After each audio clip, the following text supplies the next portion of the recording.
어제 국내 증시가 강한 상승세를 보였습니다. 하락했던 만큼의 낙폭을 회복하지는 못했지만 그래도 오랜만에 양지수 모두 빨간불을 켜면서 참 기분 좋은 하루를 보내는데요. 밤사이에 뉴욕 증시도 강한 상승세 보인 만큼 기대해 볼 수 있을 것 같습니다.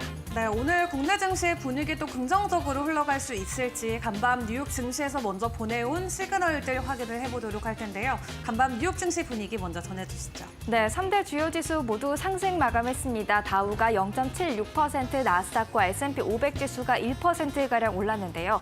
사실 지수 추이를 보면 아시겠지만 장중에는 더 큰 상승률을 기록하기도 했습니다만 장 막판에 조금의 그런 차익 실현 물량이라든가 아니면 다시 매도세가 조금은 나오면서 소폭 상승폭을 되돌린 것으로 보여지고 있습니다. 러셀 2000도 이날 1% 이상 오름세를 보였고요. 사실 뉴욕 증시 자체의 모멘텀도 있었겠지만 전날부터 아시아 증시에서 강하게 상승 흐름이 나타난 점이 뉴욕 증시 상승에도 영향을 줬다라는 분석 나옵니다. 특히 일본의 니케이 225 지수가 10% 이상 급등한 점이 뉴욕 증시의 훈풍으로 가져다 줬다라는 이야기가 있습니다.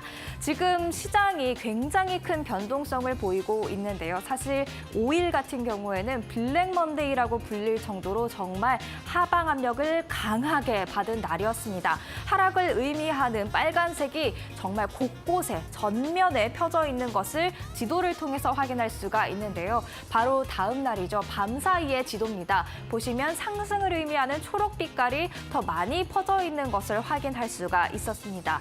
군데군데 빨간색 하락을 의미하는 종목들이 조금은 보이기는 하지만 그래도 지금 급반등한 시장을 확인해 볼 수가 있고요. 이렇게 시장이 급반등할 수밖에 없었던 이유를 공포지수에서도 찾을 수 있을 것 같은데요.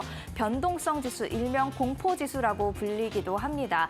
지금 이 공포지수, 빅스지수가 27 수준에 있는데 사실 월요일 날 같은 경우에는 60대까지 올라가면서 정말 큰 변동성을 예고하기도 했었는데요. 이 공포 심리가 조금은 잦아들면서 시장이 급반등할 수 있었다라는 분석도 나오고 있습니다.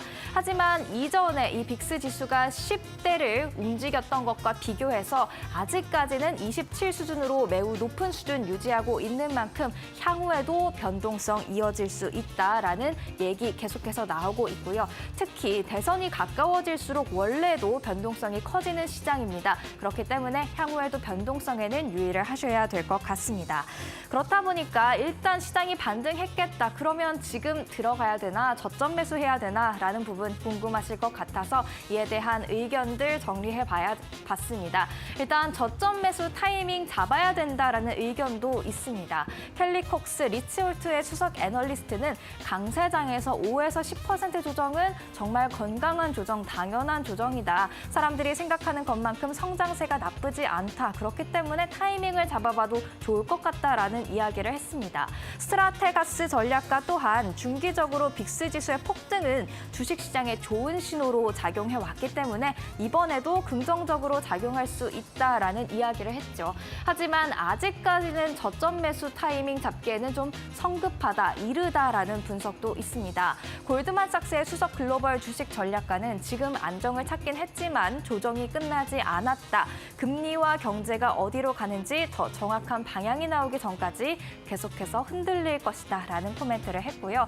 캐롤 셀리프는 8월은 거래량이 적어지면서 원래 변동성이 큰 달이다. 신규로 투자하기 전에 상황이 조금 더 바닥을 다지는 안정화되는 것을 기다린 후에 접근해도 늦지 않다라는 이야기를 전했습니다. 이럼에도 불구하고 나는 지금 좀 타이밍을 잡고 싶다 하시는 분들 애널리스트들이 주목하고 있는 종목은 뭔지 체크를 해보면 좋겠죠. 일단 아마존입니다. 모건스탠리 비중 확대 의견 유지했습니다만 탑픽에서는 제외를 했습니다. 참고하시면 좋을 것 같습니다. 목표 주가 $210로 제시했는데요. 최근에 실적 발표 이후 아마존의 주가 이미 흔들리기도 해서 저점 매수할까 궁금해하시는 분들 계셨을 것 같습니다. 하지만 마진율이 적은 상품을 판매하는 게 늘어났고 또 기대보다 못한 광고 매출 성장세가 확인된 만큼 탑픽으로 꼽기에는 조금 어려움이 있는 것 같다라는 게 모건 스탠리의 입장입니다. 메타는 AI에 대한 기대감에 실적 발표 이후 상승세를 보여왔었죠. 매출 규모가 큼에도 불구하고 계속해서 높은 성장률을 유지하고 있기 때문에 긍정적으로 볼 필요가 있고 생성형 AI 기능이 강화되고 있는 것도 기대할 만하다라는 이야기를 하면서 목표 주가 $575로 상향 조정했습니다. TSMC는 모건 스탠리가 비중 확대 유지하면서 탑픽에 추가를 했습니다. 아마 아마존을 제외하고 TSMC를 편입한 것으로 보여지는데요. 타이완 달러로 목표 주가 $1,200 제시를 했습니다. 반도체 하락 사이클 속에서도 TSMC는 좀 방어적인 성격을 갖고 있기 때문에 유리하다. 또 AI 칩 생산 능력 강하다라는 평가 내렸습니다. 크라우드 스트라이크 IT 대란 이후 주가가 정말 폭락을 해서 저점 매수할 기회다 아니다라는 의견이 좀 나뉘어져 있는 상황인데요. 이날 파이퍼 샌들러가 중립에서 비중 확대로 투자 의견 상향 조정하면서 목표 주가도 함께 올렸습니다. 매력적인 구간까지 조정이 이뤄진 만큼 여기서는 이제 강한 반등을 기대할 수 있다라는 이야기를 제시했습니다. 그렇다면 이어서 오늘의 이슈 체크를 해보도록 하겠습니다. 구글부터 정리를 해보도록 하죠. 구글이 지금 반독점법 소송에서 패소를 한 것으로 확인이 됐습니다. 독점적인 지위를 이용해서 불법 수익률을 올렸다라는 게 이유인데요. 구글 즉각적으로 항소하겠다라고 이야기를 했습니다. 다만 이 항소에는 몇 년이 걸릴 것으로 예상이 되는 만큼 지금 구글의 주가, 알파벳의 주가에는 크게 반영이 되지 않은 모습입니다. 이날 약보합권에서 마감을 했죠. 하지만 최종 패소할 경우 사상 최대 규모의 기업 분할 명령 가능성이 나올 수 있고요. 어느 기업이 분할될 것인가 하면 이 크라운 브라우저 또는 안드로이드 모바일 소프트웨어 사업부가 분할될 수 있다라는 이야기들 나오고 있습니다. 또한 이렇게 될 경우 구글의 검색량이 60에서 80% 줄어들 것이라는 구글 자체의 그런 분석 결과가 있었는데요. 이렇게 되면 $327억 손실을 볼 수도 있다고 합니다. 327억 달러 감이 잘 안 오시죠? 그래서 원화로 환산을 해봤는데요. 약 45조 원이고요. 현대차의 2분기 매출이 약 45조 원이었습니다. 참고를 하시면 좋을 것 같습니다. 그리고 구글의 이런 패소는 비단 구글의 이슈뿐만 아닙니다. 마이크로소프트 그리고 애플, 삼성과도 연결이 돼 있는데요. 마이크로소프트 검색 엔진 가지고 있죠. 빙에는 수혜가 있을 것으로 예상을 해볼 수가 있는데 CFO가 지난해에 빙의 점유율이 1%포인트 늘 때마다 광고 매출이 $20억 늘 수 있다라는 긍정적인 이야기를 한 바 있고요. 애플하고 삼성에는 조금 불리하게 흘러갈 수도 있을 것 같습니다. 왜냐하면 지금 자체 스마트폰에 구글을 기본 디폴트로 넣는 대신 구글로부터 수익을 받고 있었는데요. 이 수익이 증발할 수 있기 때문이죠. 삼성이 얼마를 받는지는 공개가 되지 않았습니다만 애플은 구글로부터 매년 $200억 지급받아 온 것으로 확인이 되고 있습니다. 이렇게 되면 $200억 사라지게 된다면 애플은 순이익에서 4에서 6% 정도 타격을 입을 수 있다라는 분석 나오고 있습니다. 항소의 시간이 오래 걸릴 것으로 예상이 되고 있지만 최종 결과 어떻게 나오는지 앞으로 계속 지켜보셔야 될 것 같습니다. 그리고 엔캐리 트레이드 이야기를 안 할 수가 없는데요. 지금 시장에서 굉장히 핫한 이슈가 되겠죠. 엔캐리 트레이드란 일본의 저금리 환경을 이용해서 엔화를 빌려서 미국 등 고금리 자산에 투자하는 전략이 되겠습니다. 환차익과 또 투자 상품의 그런 수익률까지 한꺼번에 가져가겠다라는 의미가 되겠는데요.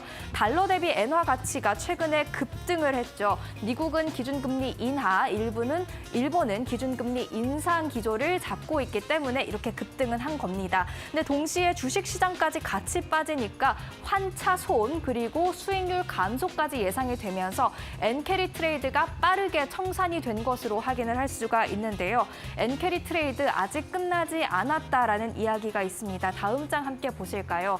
최근에 일본 엔화 대출이 굉장히 많이 올라왔다라는 것을 알 수가 있는데요. JP모건에 따르면 지금까지 한 절반가량의 엔캐리 트레이드가 청산이 된 것으로 보여지고 있다고 합니다. 절반가량이 아직까지 남아있다는 거죠. 게다가 미국의 금리 인하 속도가 빨라지게 된다면 이런 달러 강세가 또 사라지면서 더욱더 엔캐리 트레이드 청산을 가속화시킬 수 있다라는 이야기까지도 나오고 있습니다. 그래서 앞으로는 엔화 가치의 급격한 절상 속도가 지속되고 있는지 이 여부를 확인하시면서 엔캐리 트레이드가 시장에 미칠 영향 파악해 보시는 게 좋을 것 같습니다. 이렇게 화요일장 정리를 해보도록 하겠습니다.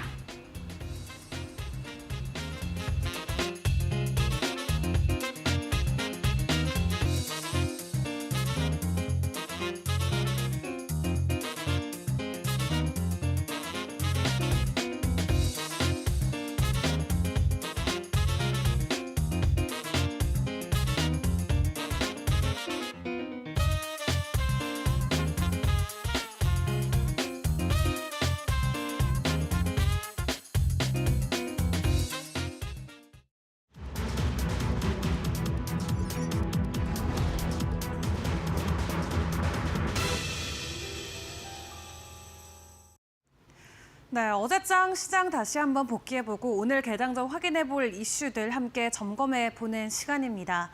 정말 기억하기도 싫을 만큼 힘들었던 월요일을 보내고 어제 증시는 그나마 반등을 해줬는데요. 사실 월요일 우리가 겪었던 하락보다는 훨씬 못 미치는 수준의 반등이었습니다. 그래도 어제 매수 사이드카 발동도 되고 월요일과 정반대의 시장 상황이 펼쳐지면서 굉장히 좀 혼란스럽고 어지럽다라고 느끼시는 분들도 계셨을 것 같은데요. 코스피 어제 3% 반등 성공하면서 2,500선까지는 올라왔고 코스닥은 6% 반등하면서 732선에 마쳤습니다. 어제 개인과 외국인 기관, 코스피 코스닥 쪽에서 정반대의 흐름이 포착이 됐는데 이 코스피 쪽에서는 개인만 사들였고요. 코스닥 쪽에서는 개인만 파는 시장의 흐름이 나타나기도 했습니다.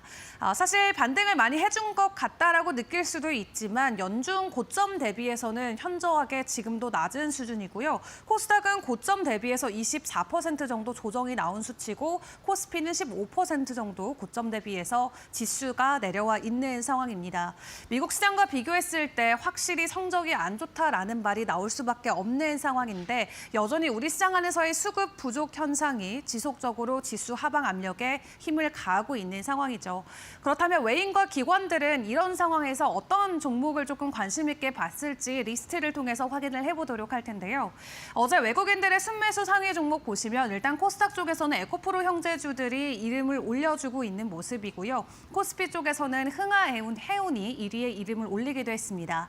상하이 컨테이너선 운임지수 지속적으로 급등하는 모습이 나오면서 7주 연속으로 상승을 했는데 해운주들은 사실 희비가 좀 엇갈릴 수는 있겠습니다. 상하이 컨테이너 해임 지수 자체는 올라가고 있지만 사실 미국에서 포착되고 있는 이 경기 침체 시그널, 해운주들에게는 직격적으로 좀 부담이 될 수밖에 없겠고요. 만약에 경기가 안 좋다라는 시그널이 확인이 된다면 해운료, 운임료 자체가 하락할 수 있다라는 부분은 실제적인 실적에는 부담으로 작용이 될 수 있겠습니다. 그리고 전반적으로 다른 2차 전지 관련주들이나 바이오 관련해서 외국인들은 담아가는 모습이었는데 다만 아쉬웠던 것은 그 전날에 삼성전자와 SK하이닉스를 대거 매도했던 외국인들이 어제 매수 상위 종목에는 반도체 투탑의 종목이 올라와 있지 않다라는 부분이 될 것 같습니다. 그렇다면 기관은 어떤 쪽에 관심을 뒀을까요? 기관들의 리스트도 체크를 해보도록 할 텐데요. 일단 기관 쪽은 그나마 반도체 대형주들 위주로 담아가는 모습이 어제 포착이 됐습니다. SK하이닉스 어제 1위에 이름을 올렸고요. 한미반도체도 3위권에 이름이 있습니다. 그리고 어제 이 시간을 통해서 전해드렸던 소식이었죠. 이 카타르 에너지와 함께 5조 원대 규모의 수주를 가져간다는 조선 관련주들 어제 실제 가격 급등으로 이어졌고요. 기관들도 어제 HD 현대중공업 대표적으로 많이 담아내는 종목에 이름을 올려주기도 했습니다. 그리고 코스닥 쪽은 앞에 확인해봤던 코스피와 마찬가지로 2차 전지나 제약바이오 관련주들로 포트를 담아가는 모습을 보였는데 섹터와 이슈별로는 어떤 흐름이 펼쳐졌을지 또 체크를 해보겠습니다. 일단 최근 방산 관련주들 그리고 비만 치료제 진단키트 관련해서 급격한 가격 급락이 나왔을 때도 그나마 가격 방어에 나서줬던 대표적인 세 개 섹터가 될 것 같은데 어제도 다른 섹터보다 월등히 좋은 성적을 보였습니다. 각 종목별로 상한가 진입했던 종목들이 나왔는데 방산 관련해서는 어제 특히 중소형주 위주로 상한가 들어가는 종목 포착됐고요. 스페코가 어제 30% 가까이 가격 상승을 보이면서 나오면서 이 방산주 안에서의 기대감이 계속해서 커지는 모습입니다. 중동 지역의 지정학적 리스크가 지속되고 있기 때문에 일단은 변동성이 이어질 것이다라는 시장의 시각은 이어지고 있는 가운데 또 2분기의 실적과 하반기의 실적까지 긍정적으로 평가받고 있는 만큼 방산주들 그 안에서도 중소형주들 위주로 관심을 가져보셔도 좋을 것 같고요. 그리고 비만 치료제 어제 DXBX가 30% 상한가 안착을 했죠. 그 외 펩트론이나 블루 엠텍 등 관련주들의 가격 급등이 이어졌는데요. 이 일론 머스크가 살을 뺐던 다이어트 주사로 유명한 위고비가 올해 3분기에 본격적으로 국내에 출시가 됩니다. 지금 여러 은행들의 납품을 진행하고 있는 상황이라고 하는데 지금 가격 결정을 위한 마지막 단계에 와 있다라고 하고요. 이 위고비 출시와 함께 국내에서 비만 치료 관련주들의 변동성 당분간은 지속될 수 있다라는 관점도 있기 때문에 함께 지켜보시죠. 그리고 진단키트, 지금 지난주부터 계속 언급을 드렸던 것 같습니다. 어제도 두 자릿수 이상으로 관련주들이 대폭의 상승 흐름이 이어졌었는데요. 휴마시스는 25%, 랩지노믹스도 16%의 급등 흐름이 이어지기도 했습니다. 지난 한 주 동안 진단키트가 그 전주 대비해서 거의 400% 가까이 더 많이 팔렸다, 급증했다라고 하는데 일단 코로나19 감염병 확산 속도가 심상치 않다라는 소식들 계속 전해지고 있는 만큼 여러분들도 건강 유의하시면 좋겠습니다. 그리고 오늘 개장 전 우리가 확인해볼 추가적인 이슈들도 점검을 해보도록 할 텐데요. 어제 단독으로 시간 외에서 전해졌던 소식입니다. 현대차 정의선 회장이 우리는 더 이상 자동차 회사가 아니다. 우리는 또 새로운 성장 동력을 찾아야 된다라고 강력하게 올해 초부터 기조를 이야기를 해왔죠. 그에 부응이라도 하듯 현대차가 이번에는 웨어러블 로봇을 대량으로 생산한다는 소식을 가지고 왔습니다. 이제 로봇 양산 시대의 본격화에 들어가게 되는데 12월부터 국내 공장을 통해서 산업용 웨어러블 로봇 엑스블 숄더라는 로봇을 수천 대 이상 생산할 계획이다라는 것을 밝혔고요. 엑스블 로봇은 이렇게 입고 나서 입은 형태로 착용할 수 있는 로봇을 의미를 하는데 작업자의 부족한 근력을 보완해주기도 하고요. 또 부상의 위험을 낮추기 때문에 근무할 때 생산성은 오히려 높이고 작업의 피로도는 낮추는 로봇이라고 합니다. 현재 대당 가격은 수백만 원 정도로 될 것으로 예측이 되고 있는데 정확하게 구체적인 내용은 추후에 나오는 소식을 확인을 해보시면 좋을 것 같고요. 이 웨어러블 로봇인 엑스블 숄더뿐만 아니라 내년에 또 신규로 새로운 로봇 생산 계획도 진행을 하고 있다라고 합니다. 이미 글로벌적으로 현대차 1억 대 이상씩 판매가 될 정도로 굉장히 자동차 쪽에서는 호조세를 보여오고 있었는데 로봇이라는 새로운 모멘텀이 또 현대차의 주가에도 긍정적으로 반응이 될 수 있을지 관련주들 어제 종가 현황 확인을 해보도록 할 텐데요. 현대차와 또 현대 로봇을 만들고 있는 현대 로템까지 함께 확인을 해보시면 좋겠습니다. 어제장에서는 현대차만 5% 정도 가격 반등을 줬었고요. 현대 로템은 보합권에 머물렀는데 이 해당 소식으로 인해서 오늘 주가 변동성 나올 수 있을지 함께 체크를 해보시고요. 두 번째 이슈도 체크를 해드리도록 하겠습니다. 두 번째 이슈는 SK하이닉스의 소식이죠. 미국에서 보조금을 받아왔는데 많이 받아왔습니다. 6,200억 원가량 보조금 확정 소식을 가지고 왔는데 SK하이닉스가 미국에서 현재 진행하고 있는 인디애나 공장에 6,200억 원 정도 미국 정부로부터 보조금을 받은 것으로 확정이 됐습니다. 뿐만 아니라 5억 달러 대출 지원에 대해서도 최대 25%의 새 공제 혜택도 진행이 된다라고 하고요. 결론적으로는 SK하이닉스가 투자한 투자금 대비해서 보조금의 비중이 10% 넘어가는 것으로 확인이 됐습니다. 이렇게 보조금에 또 힘을 입어서 AI 메모리 제품 앞으로 차질 없이 계속 양산하겠다라는 입장을 밝혔고요. 전 세계 반도체 공급망 활성화에도 기여할 수 있을 것으로 기대감이 나오고 있습니다. 이 수급과 관련해서 시간 내로 다 만들어내지 못할 수도 있다라는 우려감도 있었는데 미국 쪽에서의 전폭적인 지원과 함께 앞으로 생산에 차질 없이 지속적인 AI 제품들을 만들어낼 것이다라는 기대감, 실제적으로 실적까지 연결될 수 있을지 체크해 보시면 좋을 것 같고요. 전날 SK하이닉스 종가 현황도 확인을 해보도록 하겠습니다. 어제 그래도 5% 가까운 반등은 줬지만 25만 원 선 고지를 앞두고 가격 하락이 나왔었기 때문에 현재 가격대도 조금 아쉽다라는 생각 드시는 분들도 계실 것 같습니다. 어제 16만 3,700원 선에 마무리 지었는데 오늘 추가 반등 나올 수 있을지 지켜보시고요. 오늘도 국내 기업들 여러 기업들의 실적 발표가 있습니다. 하이브나 SM과 같은 엔터주들 그리고 카카오 그룹주의 실적 발표가 있는 만큼 개장 상황도 이데일리 TV와 함께 챙겨보시면 좋을 것 같습니다.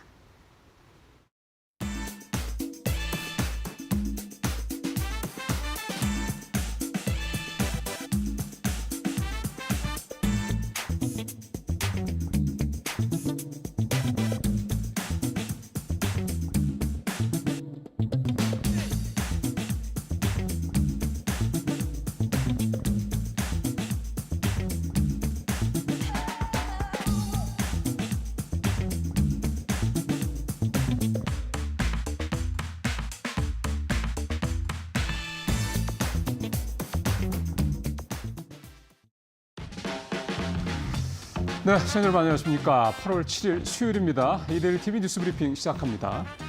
네, SK하이닉스 이 불확실성이었죠. 앞서 이은지 앵커가 자세히 잘 말씀을 해주셨습니다만 이 보조금 문제가 해결이 됐습니다. 사실 그동안에 SK하이닉스가 상반기 때 주가가 근 70% 가까이 급등했다라는 거 외에 그 이후로 특히 하반기 들어서부터는 SK하이닉스의 존재감이 이렇게 별로 눈에 띄지 않았죠. 주가도 좀 부진했고 특히 삼성전자가 워낙 HBM이 이제 엔비디아에 납품될 거라는 얘기 때문에 좀 부각이 되면서 상대적으로 조금 뭐랄까요, 약간 좀 소외돼서 수면 아래에 있던 느낌이 좀 있었습니다. SK하이닉스의 좀 이런 여러 가지 불확실성 중에 하나가 바로 이제 이 보조금 문제였는데, 왜냐하면 삼성전자는 이미 받았지 않습니까? 근데 삼성은 다 받았는데 왜 SK하이닉스는 안 받냐 이런 얘기들이 계속 나오는 상황이기 때문에 이 부분도 뭐 굳이 따지자면 SK하이닉스가 주가가 이렇게 좀 정체되고 좀 밀렸던 어떻게 보면 뭐 이유를 제공했던 것 중에 하나였다 이렇게 볼 수가 있겠는데, 일단 앞서 들으신 대로 해결이 됐고요. 총액으로 따지면 보조금 4억 5천만 달러니까 6,200억 원. 앞서 들으신 대로 그렇고, 그다음에 일종의 3종 세트가 이제 만들어졌습니다. 보조금 직접 보조금 받고 저리 대출 5억 달러, 이게 한 6,800억 정도 되죠. 거기다 이제 38억 달러 정도 투자하는 거에 대한 세제 혜택 이렇게까지 3종 세트가 확정이 됐고, 실제로 받는 이제 직접 받는 보조금과 이제 저리 대출과 하면 대략 한 1조 3천억 정도. HBM 때문에 이제 삼성전자와의 이 경쟁이 좀 격화되고 있죠. 그러다 보니까 당연히 여러 가지로 비용이 뭐 계속 올라갈 수밖에 없는 구조입니다. 또 삼성에 비해서 SK하이닉스 같은 경우는 이제 돈 버는 그쪽 모델이 이제 사실은 반도체밖에 없기 때문에 그만큼 이제 여러 가지 자금의 이런 부분에서 삼성전자에 비하면은 이제 불리할 수밖에 없는 여건이죠. 이제 그런 상황에서 이제 HBM을 계속해서 우위를 끌고 가려면 투자를 안 할 수가 없는 상황이다 보니 그런 부분들이 있었는데, 이렇게 보조금과 이제 저리 대출까지 받게 돼서 어떻게 보면 좀 SK하이닉스한테는 가뭄 끝에 단비가 내렸다 이렇게 볼 수가 있겠고요. 오늘 또 새벽에 뉴욕 시장 또 반등을 했고, 물론 이제 반도체 쪽이 뭐 아주 이렇게 두드러진 그런 반등을 한 건 아니었기 때문에 시장을 오늘 보긴 봐야 되겠습니다. 그래도 일단 반등을 했다라는 데서 오늘 SK하이닉스도 좀 주가에 조금 이제 부담을 더하는 날이 되지 않을까 기대가 됩니다. 예, 엔캐리 얘기 해봐야 되겠습니다. 엔캐리 청산 얘기는 오늘 아침에도 오늘 새벽에도 뉴욕 월가에서 여러 가지 이제 분석들이 나오고는 있는데, 일단 기본적으로는 일단 시작이다. 그리고 아직 어느 정도 뭐 정점을 찍었다라든가 이제 어느 정도 막바지다 이런 얘기를 보다는 이제 시작점이다. 아직 많이 남았다. 이런 쪽의 얘기들이 좀 전반적으로 좀 많았습니다. 최근 글로벌 시장에 이제 흔들릴 때 이제 7월 중순 정도부터라고 봐야 되겠죠. 글로벌 시장을 흔들었던 그 악재들을 좀 종합을 해보면 지금까지 한 3가지 정도로 요약이 되죠. 잘 아시는 것처럼 일단 AI 거품론, 두 번째가 이제 미국 경제의 갑작스러운 어떤 그런 위축 상황, 소위 말하는 이제 경착륙에 대한 우려감. 그다음에 이제 세 번째가 NK 트레이드에 대한 청산 우려인데, 첫 번째로 AI 거품론을 해서 지금 이제 세 번째인 이제 NK 트레이드 청산의 지금 시장은 이제 전 세계 시장을 다 어떻게 보면 가장 크게 흔들고 있는 최대 악재다 이렇게 볼 수가 있겠습니다. 월스트리트저널에서 나온 얘기도 좀 보면 지난달 초에 헤지 펀드들이 엔화 약세 베팅에서 한 계약이 18만 계약 정도 돈으로 따지면 한 140억 달러 정도 됐는 게 그 지난주까지 순자산 60억 달러로 줄었다. 그러니까 80억 달러 정도가 어쨌든 청산이 됐다. 이게 이제 줄어들었다 이런 얘기가 되는 거니까 결국 이게 엔케이트 자금이 그만큼 청산된 거다 이렇게 이제 해석을 하는 기사가 좀 있었고요. 벤진가 같은 경우에도 NK 트레이드 청산은 이제 시작이고 아직 물량 많이 남아있다 이런 분석이 좀 나오기도 했습니다. NK 트레이드 관련해서 가장 핵심은 BOJ의 스탠스입니다. 일단 지난달 31일 금리를 인상을 할 때 추가로 인상하겠다라는 얘기를 이미 해놨었고 그게 일종의 트리거가 돼서 지금 엔화 강세를 더 촉발시켰고 그게 전 세계 시장에 또 굉장히 강한 충격을 최근 일주일 동안 줬던 이유이기도 했는데요. 9월에 미국이 금리를 인하할 가능성, 그것도 빅스텝으로 인하할 가능성이 높아지고 있기 때문에 이렇게 된다 그러면 결국은 달러가 약세로 가고 당연히 이제 엔화는 더 강세로 갈 가능성이 높다. 그러니까 현재까지 상황을 본다면 엔화 강세는 지속될 수밖에 없다 이렇게 볼 수가 있겠습니다. 일단 오늘 새벽에는 144엔대로 어제보다 조금 반등하긴 했습니다만 계속해서 강하게 갈 여지가 좀 있다는 걸 감안해야 되는 건데요. 지난 4월에 제니 옐런 재무장관이 일본이 만약에 외환시장에 개입을 하려면 미국과 꼭 사전 협의를 해라 이렇게 사실은 좀 압박을 했었죠. 그러고 한 석 달 정도 계속 슈퍼현저 상황을 일본은행이 사실상 방관하다가 일본 내부의 여러 가지 압박 때문에 좀 금리 인상을 했다 이런 해석들이 좀 많이 나오고 있는데 그럼 계속해서 이런 식으로 강한 스탠스를 갈지 한번 지켜볼 필요가 있을 것 같습니다. 자, 세 번째는 오랜만에 진단키트주 얘기 좀 해보겠습니다. 제가 마켓나우 2부에서 이슈 브리핑을 할 때 그 띵크풀의 그 버블을 보면 최근에 이제 코로나19 관련 이 섹터가 계속해서 좀 눈에 띄고 있었습니다. 좋을 때도 있고 뭐 하락할 때도 있고 했었는데 전반적으로는 좀 상승 추세였는데 실제로 이 코로나19 관련주들 대표적인 게 진단키트주죠. 진단키트 주가들이 많이 올랐습니다. 8월 6일 기준으로 보면 이제 휴마시스가 25%, 랩지노미스 16% 등등 이렇게 올랐는데 이 수젠텍 같은 회사는 어제는 11% 정도 올랐지만 최근 한 달 새를 보면은 81% 거의 뭐 2배 가까이 주가가 급등을 했습니다. 결국 이제 이 코로나 환자들이 늘면서 진단키트주에 대해서 수혜가 갈 것이다 이런 이제 기대감 때문이라고 볼 수가 있겠는데요. 지금 우리 코로나 환자들이 절대 수 자체는 뭐 코로나 때 당시에 비하면 뭐 아주 작긴 합니다만 일단 늘어난 추세는 되게 가파릅니다. 7월 첫째 주에 환자가 91명이었거든요. 그랬는데 이게 7월 마지막 주에는 460명까지 늘어났으니까 한 달 새 5배 이상 좀 늘어난 상황이 되는 거죠. 그러다 보니까 방역 당국도 10월 달에는 다시 백신을 들여와서 고령층을 중심으로 해서 백신을 다시 접종을 하겠다 이렇게 얘기를 하고 있는 상황입니다. 이제 그런 것들이 좀 반영이 돼서 주가가 많이 올라갔는데 앞서 말씀드린 수진텍 같은 경우 지금 근 2배 가까이 올랐다고 말씀드리지 않았습니까? 그러면 전체적으로 좀 주가들이 최근에 좀 오른 상황이다 보니 그럼 지금 이제 소위 말하는 추격 매수를 할 상황이냐? 시장 상황을 좀 봐야 될 것 같습니다. 지금 전체적으로 시장 상황이 되게 불안하지 않습니까? 이런 상황에서 이렇게 특정 어떤 그 재료 때문에 갑자기 급등했던 이런 섹터들을 지금에 와서 추격 매수하는 거는 만만치 않습니다. 그러니까 그런 것들 좀 감안하실 필요가 있겠다 생각이 좀 듭니다. 자, 오늘 마지막 얘기는 이제 전체 시장 얘기를 좀 해보도록 하겠는데요. 코스피, 코스닥 뭐 급등락을 반복하다 보니까 불안감이 높아질 수밖에 없습니다. 이런 시장 상황에서 편안한 마음으로 투자를 한다 이거 쉽지 않은 상황이죠. 근데 과거와 달리 요즘에는 대체로 투자할 수 있는 상품들이 많이 특히 이제 ETF를 중심으로 많이 늘어난 상황이기 때문에 이를테면 이제 본 시장이 이렇게 좀 뭔가 좋지 않으면 다른 데로 갈 수 있는 그런 갈 곳이 좀 많아졌습니다. 대표적인 ETF가 그렇고 지금 이제 금리 인하에 대한 기대감이 높은 상황이기 때문에 미국의 장기채 그것도 이제 ETF 이렇게 이 조합에 대해서 개인 투자자들이 지금 요즘에 관심이 좀 많은 것 같습니다. 표를 잠시 후에 좀 볼 텐데요.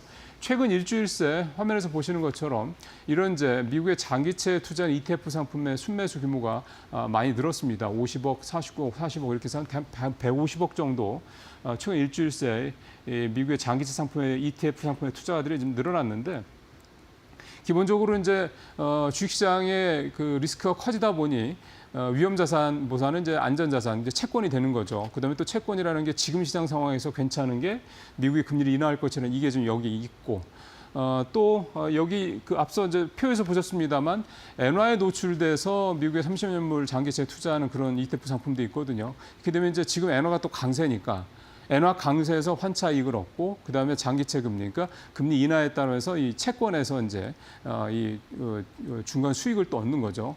채권 수익을 얻게 되고 이렇게 두 가지 수익을 동시에 얻을 수 있는 상품도 있으니 참 투자할 게 되게 많아진 세상이긴 합니다. 다만 이 엔화 노출한 이 미국의 장기채 상품 같은 경우는 한 달 전쯤이죠. 그때까지만 해도 미국이 금리를 인상하겠냐 마냐 이런 얘기가 나올 때 또 엔화가 계속 약세일 때 이때만 해도 계속해서 손실을 기록했던 그런 상품이기도 하기 때문에 이렇게 명과 암이 항상 있다라는 거. 그리고 지금 엔화 강세가 계속해서 갈 가능성이 큰 방향으로 추세는 분명히 맞는데 그 중간에 여러 가지 또 굴곡이 있을 겁니다. 그러니까 이런 ETF 상품 투자할 때 너무 쏠려서 가는 거는 포트폴리오의 일부지 여기에 소위 말하는 이제 너무 많은 비중을 싣는 거는 여전히 위험한 투자다. 다시 한번 좀 말씀을 드리고 싶습니다. 뉴스 브리핑 마치겠습니다.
마켓 비하인드로 이어갑니다. 정말 냉온탕 증시가 맞는 것 같습니다. 전날에는 투자 심리가 차갑게 식었었는데 또 밤사이에 또 뜨겁게 투자 심리가 불타올랐죠. 오늘은 이동근 IM증권 신사업 추진팀 팀장과 함께합니다. 안녕하세요.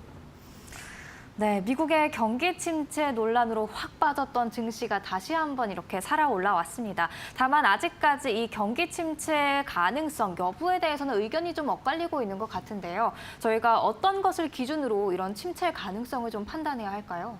어제 이제 시장을 보면은 미국 시장을 보면은 사실 장 초반에 어떤 분위기가 끝까지 이어졌다고 보긴 좀 힘들어요. 네. 그러니까 사실은 뭐 주요 지수들이 거의 상승폭을 좀 장 후반에 상당 부분 반납을 하는 모습이었거든요. 그런 것만 놓고 보더라도 지금 시장이 물론 반등에는 성공을 했지만은 아직까지는 이런 그 불안을 완전히 떨쳐버리지 못하고 있다. 네. 이런 말씀 드릴 수가 있을 것 같고요.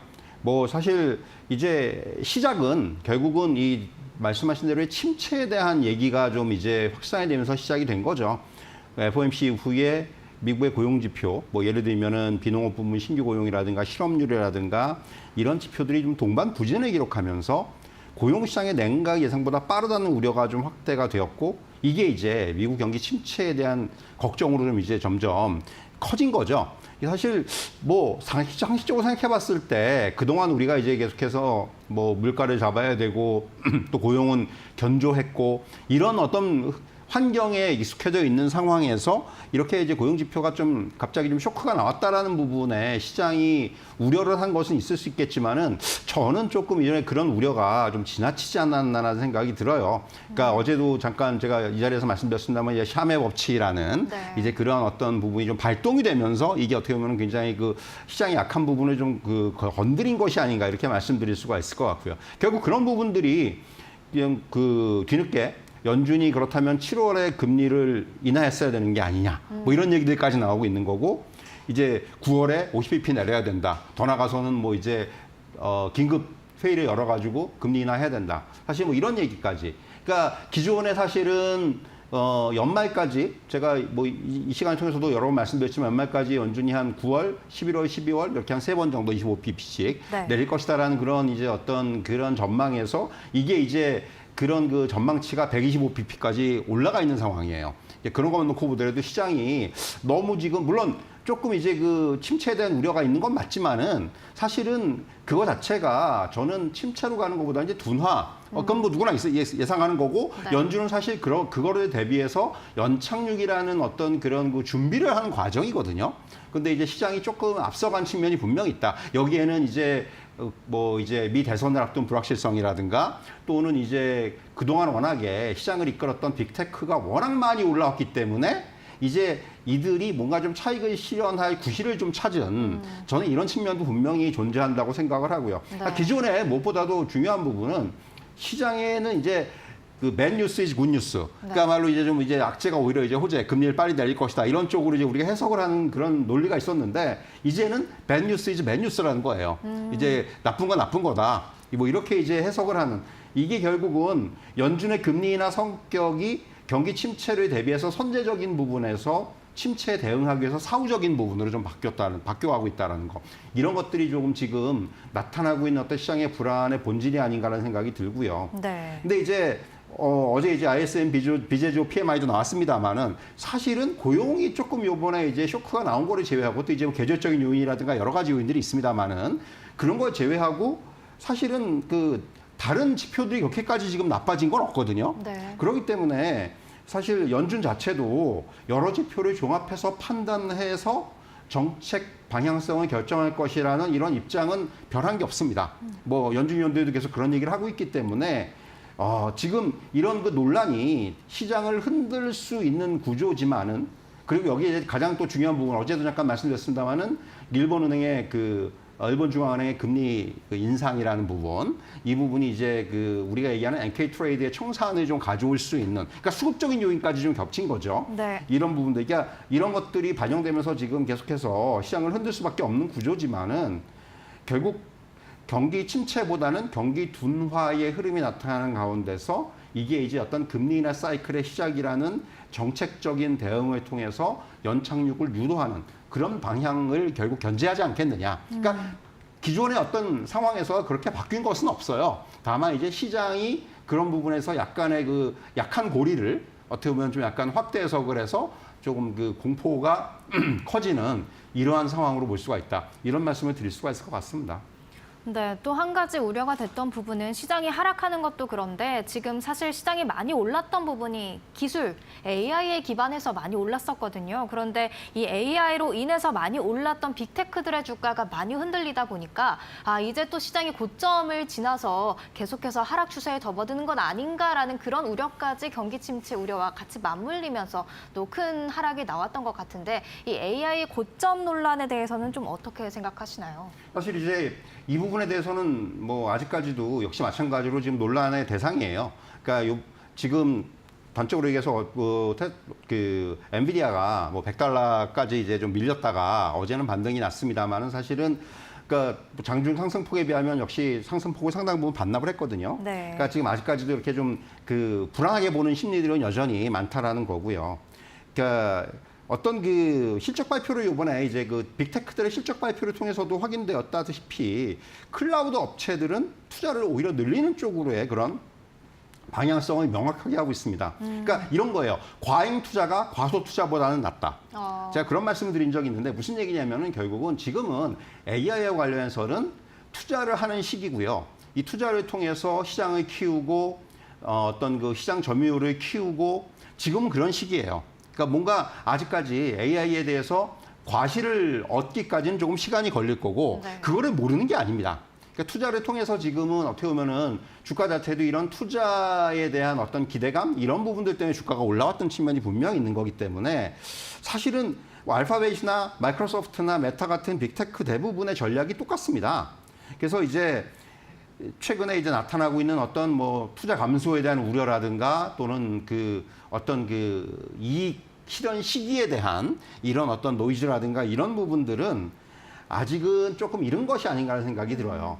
하지만 이제 그동안 조금 그 빅테크들이 단기에 많이 올라왔다는 측면 네네. 때문에 결국 가파르게 상향 조정되었던 눈높이 자체가 조금 낮아질 필요는 있어요. 워낙 지금 우리가 그러니까 뭐 실적이 잘 나오더라도 시장 기대치가 워낙 높았기 때문에 그거 충족 못 시키면은 주가가 빠지는 뭐 이런 상황들이 발생을 했지 않습니까? 네. 이런 부분들이 조금은 이제 해소될 필요가 있는 지금은 그런 시기라고 생각을 하고요.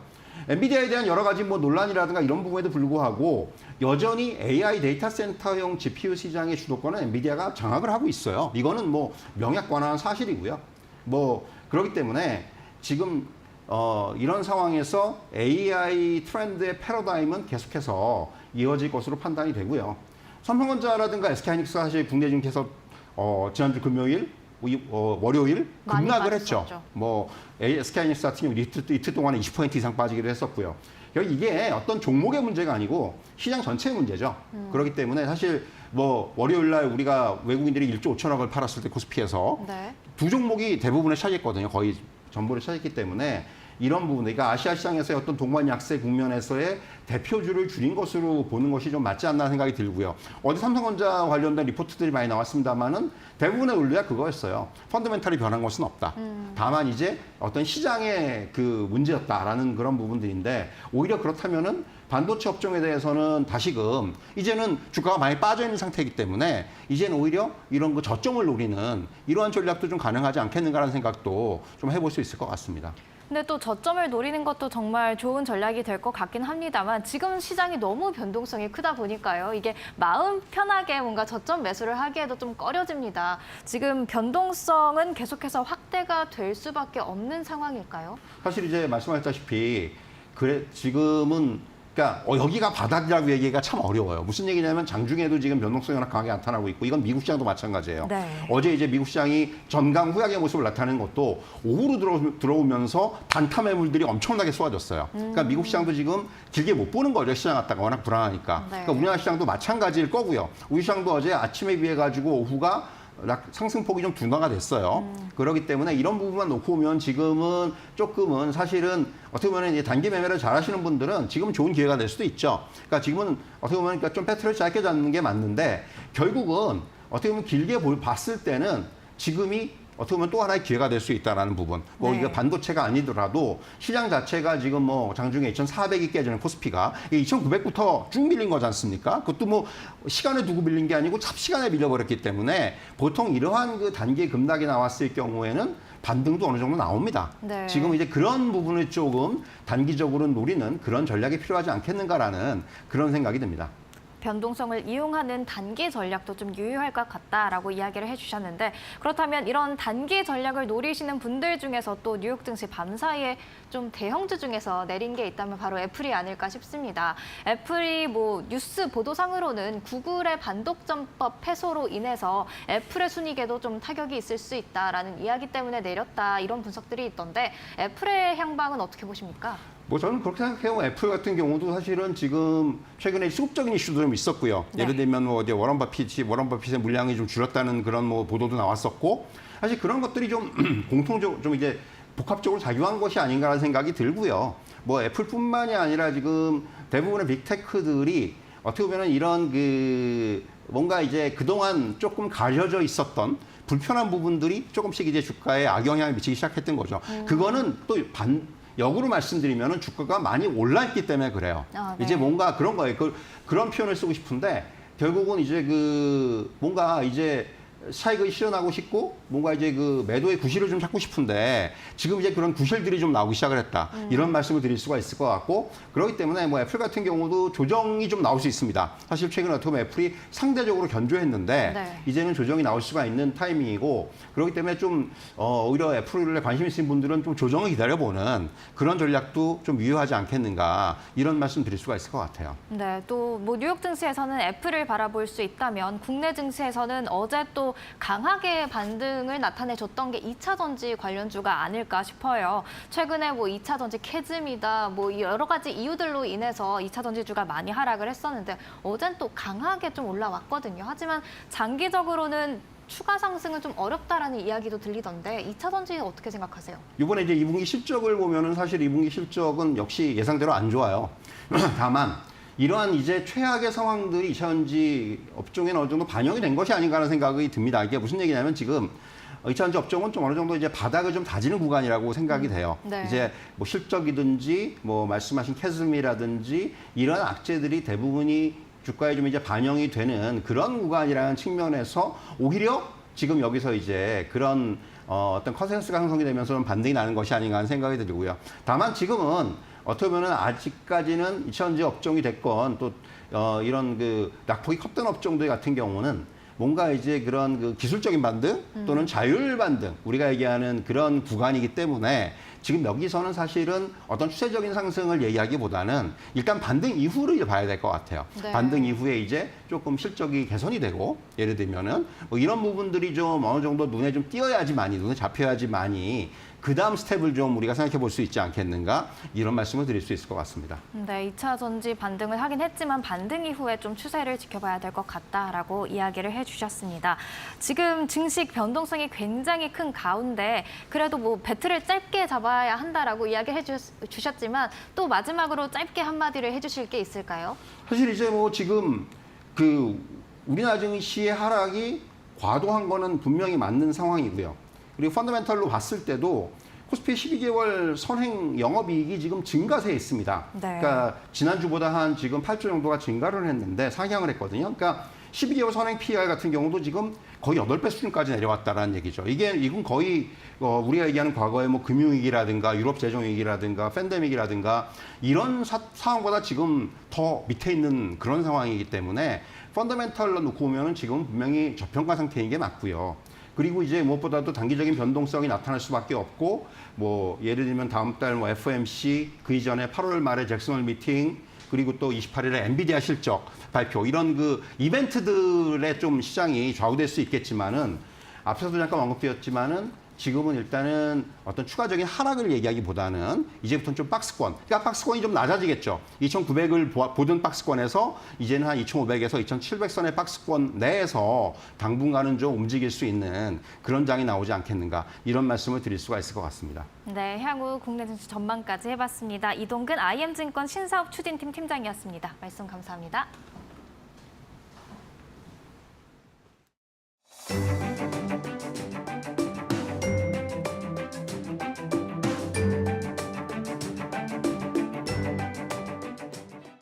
안녕하세요. K웨더 라이프스타일 예보 박유라입니다. 절기 입추인 오늘도 폭염과 열대야가 지속됩니다. 낮 동안 최고 체감 더위가 35도 안팎을 보이겠고요.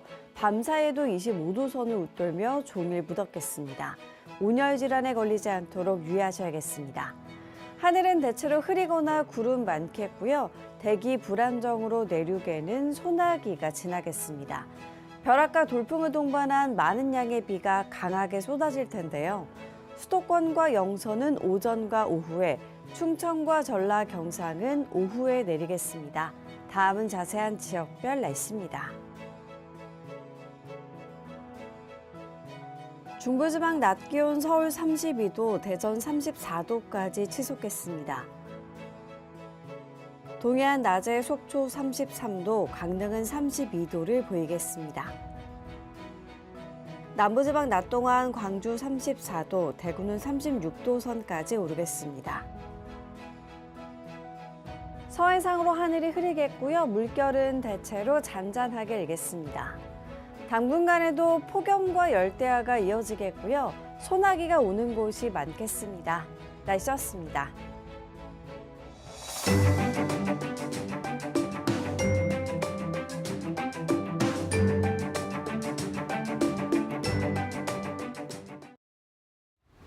오늘 마켓 시그널이 준비한 소식은 여기까지입니다. 네, 저희는 내일 오전에 다시 인사드리도록 하겠습니다. 오늘도 함께해 주신 여러분 고맙습니다.